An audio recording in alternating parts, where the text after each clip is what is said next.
Hello friends, study with bank के current affair session में आपका स्वागत है। ये current affair SSC, banking, railway, state PCS, CDS, CAPF, NDA और अदर कॉम्पिटिटिव एग्जाम आदि में सहायक होंगे।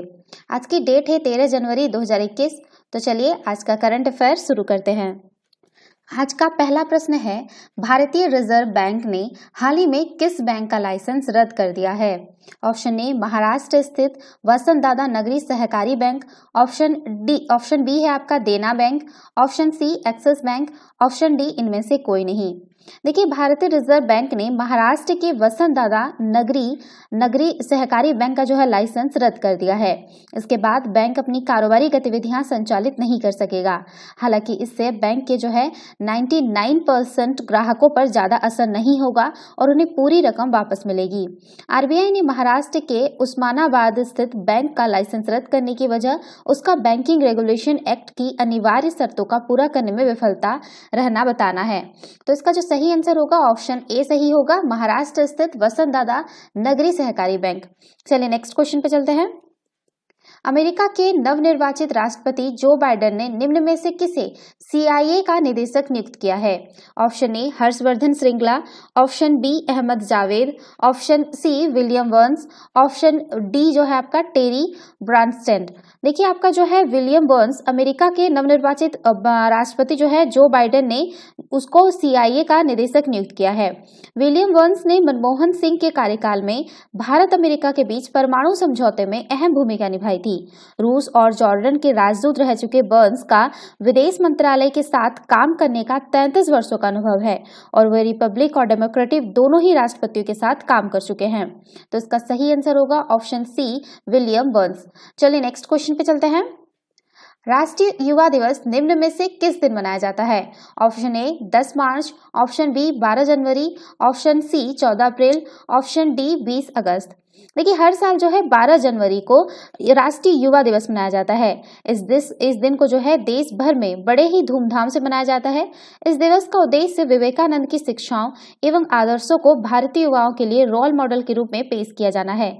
इस दिन को राष्ट्रीय युवा दिवस के रूप में मनाया जाता है ताकि देश के युवा स्वामी विवेकानंद के जीवन, कार्यशैली, चेतना और आदर्श से प्रेरणा ले सके। राष्ट्रीय युवा दिवस के रूप में स्वामी विवेकानंद का जन्म दिवस मनाने के लिए जो है वर्ष 1984 में भारतीय सरकार द्वारा घोषणा की गई थी। तो इसका सही आंसर होगा ऑप्शन बी 12 जनवरी। चलिए नेक्स्ट क्वेश्चन पे चलते हैं। Bureau of police research and development की रिपोर्ट के मुताबिक वर्तमान में देश भर में पुलिस बल में कितने प्रतिशत महिलाएं हैं? Option A 10.3%, option B 12.05%, option C 16.5%, option D है आपका 17.8%।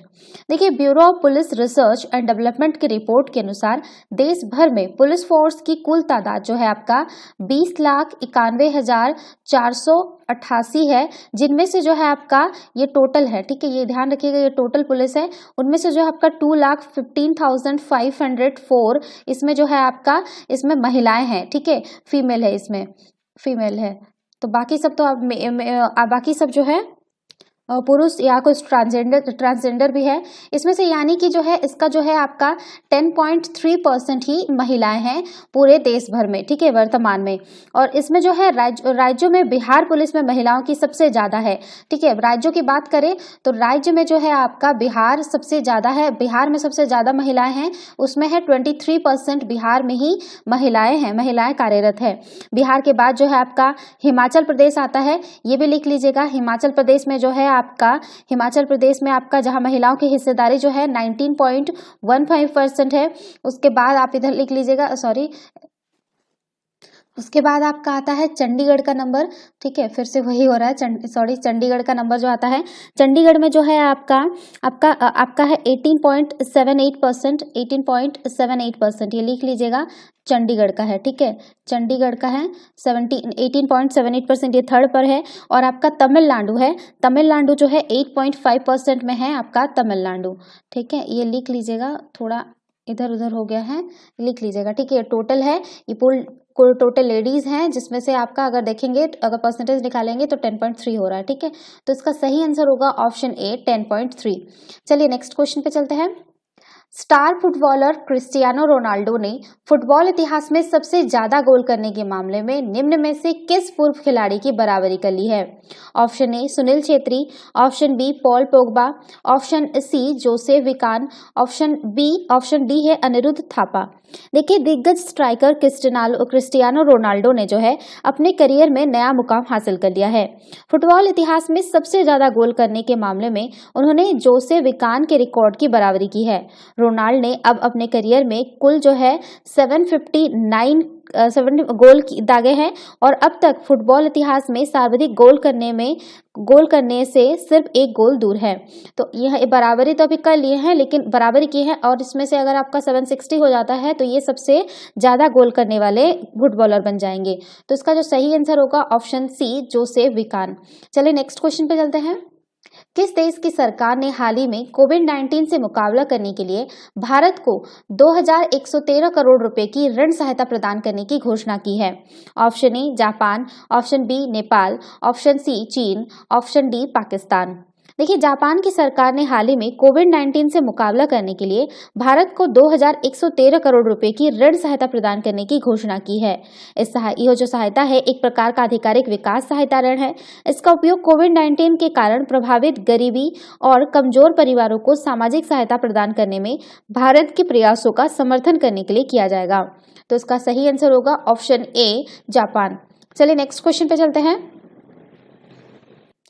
निम्न में से किस केंद्रीय मंत्री ने कोयला खदानों के संचालन के लिए सिंगल विंडो क्लियरेंस सिस्टम की शुरुआत की है? ऑप्शन ए रक्षा मंत्री राजनाथ सिंह, ऑप्शन बी शिक्षा मंत्री Ramesh Pokhriyal, option C rail मंत्री पीयूष गोयल, ऑप्शन डी गृह मंत्री अमित शाह। देखिए, केंद्रीय गृह मंत्री अमित शाह ने कोयला खदानों के संचालन के लिए सिंगल विंडो क्लियरेंस सिस्टम की शुरुआत की है। गृह मंत्री बोले कि मोदी सरकार लगातार कोयला क्षेत्र में पारदर्शिता लाने का काम कर रही है। केंद्रीय गृह मंत्री बोले कि अब कोयला क्षेत्र में सिर्फ बड़े ही नहीं बल्कि छोटे हिस्सेदार का भी सम्मान किया जा रहा है। पीएम मोदी का लक्ष्य आत्मनिर्भर भारत का है। दुनिया का सबसे इंटेलिजेंट युवा मेहनतकश मजदूर हमारे पास है। तो इसका सही आंसर होगा ऑप्शन डी गृह मंत्री अमित शाह। चलिए नेक्स्ट क्वेश्चन पे चलते हैं। केंद्रीय वित्त मंत्रालय द्वारा निर्धारित शहरी स्थानीय निकायों में सुधारों को लागू करने के मामले में आंध्र प्रदेश और मध्य प्रदेश के बाद कौन सा राज्य तीसरा राज्य बन गया है? Option A Bihar, option B Punjab, option C Telangana, option D Uttar Pradesh. देखिए, केंद्रीय वित्त मंत्रालय द्वारा निर्धारित शहरी स्थानीय निकायों में सुधारों को लागू करने के मामले में आंध्र प्रदेश एवं मध्य प्रदेश के बाद तेलंगाना तीसरा राज्य बन गया है। इस सुधार को लागू करने के बाद मंत्रालय ने राज्य को 2508 करोड़ रुपए के अतिरिक्त कर्ज लेने की अनुमति दे दी है। मंत्रालय के बयान के अनुसार शहरी स्थानीय निकाय सुधारों के पूरा होने से 3 राज्यों को कुल 7406 करोड़ रुपए अतिरिक्त उधारी की मंजूरी दी गई। तो इसका सही आंसर होगा ऑप्शन सी तेलंगाना। चलिए नेक्स्ट क्वेश्चन पे चलते हैं। हाल ही में भारत के कौन से राज्य में वेनेडियम धातु के प्रचुर रूप में उपस्थित होने की संभावना व्यक्त की गई है? Option A Gujarat, option B Arunachal Pradesh, option C Madhya Pradesh, option D Haryana. देखिए, हाल ही में जो है भारत के अरुणाचल प्रदेश में वेनेडियम धातु के प्रचुर रूप में उपस्थित होने की संभावना व्यक्त की गई है। हाल ही में भारतीय भू वैज्ञानिक सर्वेक्षण द्वारा किए जा रहे अन्वेषण में भारत के पूर्वी हिमालय राज्य अरुणाचल प्रदेश में वेनेडियम धातु के भंडार होने की संभावना व्यक्त की गई है। वैज्ञानिकों का कहना है कि वे जल्द ही इन निक्षेप भंडारों का पता लगा लेंगे। इस प्रकार अरुणाचल प्रदेश में जल विद्युत ऊर्जा के उत्पादन की भारी संभावनाओं के अलावा वेनेडियम धातु की भी काफी मात्रा में उत्पादन हो सकता है। अब बात करते हैं कि वेनेडियम धातु क्या है। तो वेनेडियम स्टील और टाइटेनियम के मजबूत करने में इस्तेमाल किया जाने वाला उच्च मूल्य का धातु है। यह कठोर व सिल्वर ग्रे रंग का होता है और इसमें आघात वर्धनीय का गुण पाया जाता है। इस धातु की परमाणु संख्या जो है वो 23 है। वेनेडियम से बनी मिश्र धातु यथा स्टील आदि अत्यधिक तापमान और वातावरण में टिकाऊ होते हैं और इन्हें जल्दी जंग भी नहीं लगती है। इसके अतिरिक्त यह धातु जो है यह मिश्र धातु की टेंसाइल स्ट्रेंथ भी बढ़ा देता है। पूरी दुनिया में चीन में वेनेडियम के सबसे अधिक भंडार पाए जाते हैं। भारत वेनेडियम धातु का एक बड़ा उपभोक्ता देश है। भारतीय भूवैज्ञानिक सर्वेक्षण द्वारा उपलब्ध कराए गए आंकड़ों के अनुसार भारत ने 2017 में दुनिया भर में उत्पादित जो है आपका 84,000 जो है 84,000 मीट्रिक टन वेनेडियम का जो है 4% उपभोग किया है। ये 2017 की रिपोर्ट है, ठीक है, ये ध्यान रखिएगा। तो इसका सही आंसर होगा ऑप्शन बी, अरुणाचल प्रदेश। चलिए नेक्स्ट क्वेश्चन पे चलते हैं। हाल ही में चर्चा में रहा सी विजिल 21 क्या है? ऑप्शन ए समुद्री व्यापार, ऑप्शन बी समुद्री समझौता, ऑप्शन सी समुद्री सैन्य गश्त, ऑप्शन डी समुद्री रक्षा अभ्यास। देखिए, भारतीय नौसेना सबसे बड़ी समुद्री रक्षा अभ्यास सी विजिल 21 के दूसरे संस्करण का समन्वय कर रही है। बात करते हैं सी विजिल के बारे में, तो सी विजिल हर दूसरे साल आयोजित होने वाला एक भारत के सबसे बड़ा समुद्री रक्षा अभ्यास है। यह अभ्यास से देश के समुद्र तट के तटवर्ती क्षेत्र के मौजूद 13 राज्यों और केंद्र शासित प्रदेश, मत्स्य पालन करने वाले और तटवर्ती इलाकों में रहने वाले समुदाय भी शामिल होते हैं।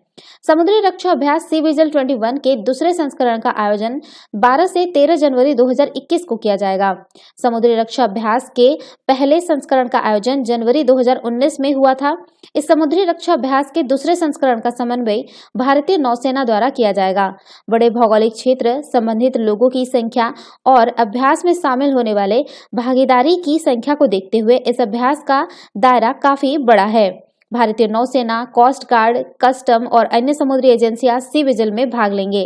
इस अभ्यास के मौके पर जो है आपका रक्षा, गृह, जहाजरानी, पेट्रोलियम और प्राकृतिक गैस, मत्स्य, कस्टम, राज्य सरकारें, केंद्र और राज्य सरकारों की अन्य एजेंसियां भी शामिल होंगी। तो इसका जो सही आंसर होगा वो होगा ऑप्शन डी, समुद्री रक्षा अभ्यास। तो ये थे आज के करंट अफेयर। वीडियो पसंद आए तो लाइक, शेयर और कमेंट करना ना भूले। साथ ही साथ चैनल को सब्सक्राइब करना ना भूले। और डेली जीके का पोर्शन के लिए आप रूरल एकेडमी को सब्सक्राइब कर सकते हैं। Thanks for watching. Have a nice day. Take care.